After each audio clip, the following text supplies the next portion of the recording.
শুভ সন্ধ্যা। Share বাজারের মূল খবর ডেইলি মার্কেট আপডেটে আপনাদের স্বাগতম।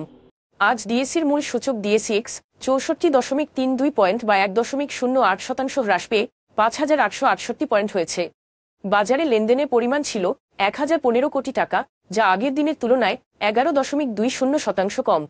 ব্যাংকিং খাত থেকে ইসলামী ব্যাংক, ইস্টার্ন ব্যাংক এবং সিটি ব্যাংক, ওষুধ ও রসায়ন খাত থেকে স্কয়ার ফার্মাসিউটিক্যালস, বেক্সিমকো ফার্মাসিউটিক্যালস এবং বিকন ফার্মাসিউটিক্যালস, শিল্প খাতে বাংলাদেশ স্টিল রোলিং মিলস আজ সূচকের হ্রাসে মূল ভূমিকা রাখে।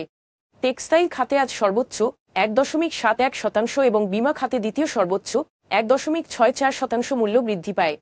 অন্যদিকে শিল্প খাতে আজ সর্বোচ্চ 2.76% এবং মূল্য হ্রাস পায়।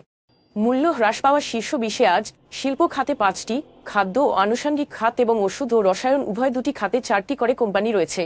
National Life Insurance, Pragati Life Insurance এবং ইসলামিক ফাইন্যান্স অ্যান্ড ইনভেস্টমেন্টের শেয়ারের মূল্য আজ সর্বোচ্চ বৃদ্ধি পেয়েছে। অন্যদিকে Islami Bank Bangladesh, Bangladesh Steel Rolling Mills এবং যমুনা ব্যাংকের শেয়ার সর্বোচ্চ মূল্য হারায়। তবে এই শেয়ারগুলোর মূল্য পরিবর্তনের কোনো মূল্য সংবেদনশীল তথ্য জানা যায়নি। গত 3 মাসের গড় লেনদেনের তুলনায় আজ the Dhaka Dyeing and Manufacturing Company, Islamic Finance and Investment এবং ক্রাউন সিমেন্টের লেনদেনের পরিমাণ উল্লেখযোগ্যভাবে বৃদ্ধি পেয়েছে। তবে উপরে উল্লেখিত শেয়ারগুলোর লেনদেন বৃদ্ধির স্বাভাবিক কোনো কারণ জানা যায়নি। আজকের শীর্ষ দুটি সংবাদ: বাংলাদেশে মূল্যস্ফীতি জুলাই মাসে 11.66% উপরে, যা 13 বছরের সর্বোচ্চে। এর ফলে উল্লেখযোগ্যভাবে বেড়েছে খাদ্যপণ্যের মূল্য।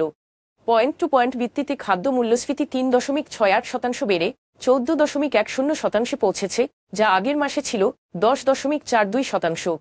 এক বছরেরও বেশি সময় ধরে বাংলাদেশের মধ্যবিত্ত ও নিম্ন মধ্যবিত্তের পাশাপাশি দরিদ্র জনগণ সংগ্রাম করে চলেছে, কারণ পয়েন্ট টু পয়েন্ট মূল্যস্ফীতি 9% উপরেই থাকছে।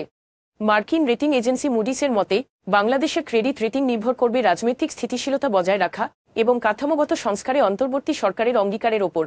ক্রেডিট রেটিং খারাপ হতে পারে যদি দীর্ঘ সময় ধরে রাজনৈতিক বা সামাজিক অস্থিরতার ফলে সংস্কার বাস্তবায়ন বাধাগ্রস্ত হয় এবং প্রবৃদ্ধি হ্রাস পায়, অথবা যদি অন্তর্বর্তী সরকার তার সংস্কার প্রতিশ্রুতি বাস্তবায়নে ব্যর্থ হয়। আজ এ পর্যন্তই।